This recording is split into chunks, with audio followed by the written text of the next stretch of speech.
So కొంతమందికి semen analysis repeat చేస్తూ ఉంటాం. సో ఒక్కొక్కసారి అవుట్ సైడ్ డయాగ్నోస్టిక్స్‌లో చేసుకొని వస్తుంటారు. లేకపోతే అవుట్ సైడ్ సెంటర్‌లో చేపిస్తూ ఉంటారు. సో మన దగ్గరకు వచ్చినప్పుడు ఒకవేళ డౌట్ ఏదన్నా ఉంటే మళ్ళీ మనం రిపీట్ చేస్తూ ఉంటామనమాట. ఒకవేళ ఆ వాల్యూస్‌కి, ఈ వాల్యూస్‌కి తేడా వస్తే ఫస్ట్ క్వెషన్ అడిగేది మాటికి సెమన్ పారామీటర్స్ తేడా వస్తాయా? ఎందుకు రావాలి? ఎందుకు రావచ్చు? చూద్దాం. సో జనరల్‌గా 2-3 యాబ్స్టిన్స్ తర్వాత మనము సెమన్ అనాలిసిస్ అడ్వైస్ చేస్తూ ఉంటాము. పేషెంట్ రిలాక్స్డ్‌గా ఉండాలి. స్ట్రెస్‌లో ఉండకూడదు. డైరెక్ట్ ఆఫీస్ నుంచి వచ్చినా కూడా కొద్దిసేపు రిలాక్స్ అవ్వమని చెప్పి కొద్దిసేపు మాట్లాడి పేషెంట్‌తో వాళ్ళకు ఎలా ఇవ్వాలి శాంపుల్, సో అవన్నీ మనం గైడ్ చేసిన తర్వాత will tell them to collect the sample. So ఒకవేళ యాబ్స్టినెన్స్ తక్కువగా ఉన్నా కూడా, వాళ్ళు స్ట్రెస్ ఎక్కువగా ఉన్నా కూడా, ట్రావెలింగ్ చేసి వచ్చినా, లేదు జనరల్ కండిషన్ బాగాలేదు, జనరల్ వీక్నెస్ ఉంది, ఏదైనా రీసెంట్ యాంటీబయాటిక్ వాడారు, ఇంకేమైనా మధ్యలో బీపీ, హైపర్ టెన్షన్ కానీ, షుగర్ కానీ వచ్చి టాబ్లెట్స్ వాడారు, స్మోకింగ్, ఆల్కహాల్, సో వీటన్నిటి వల్ల కూడా సెమన్ పారామీటర్స్ లో అబ్నార్మల్ రావచ్చు.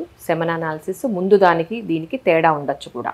లేదు కొన్ని సబ్ స్టాండర్డ్ ల్యాబ్స్ లో చేసినా కూడా ఆ పారామీటర్స్ తేడా ఉంటాయన్నమాట. ఇంకొంతమందికి సరౌండింగ్స్ ఎలా ఉన్నాయి, సో కొంతమంది సెంటర్ లో they are not be comfortable, so వాళ్ళకి హోమ్ కలెక్షన్ కూడా మనము చేసుకొని రావచ్చు అనమాట. సో ఒక్క సెమన్ అనాలిసిస్ రిపోర్ట్ అబ్నార్మల్ ఉన్న తర్వాత మనం అట్లా లేబుల్ చేయమండి. కొన్ని యాంటీ ఆక్సిడెంట్స్, కొన్ని మల్టీ వైటమిన్స్ ఇచ్చిన తర్వాత 2 వీక్స్ 3 వీక్స్ తర్వాత మళ్ళీ మనం సెమన్ శాంపుల్ రిపీట్ చేయడం జరుగుతుంది. సో ఆ 2 శాంపుల్స్ కంపేర్ చేసి అప్పుడు మనం ట్రీట్మెంట్ గైడ్ చేయడం జరుగుతుంది. సో ఒక్క శాంపుల్కి ఒక్క శాంపుల్ కూడా తేడా రావచ్చు. This is normal.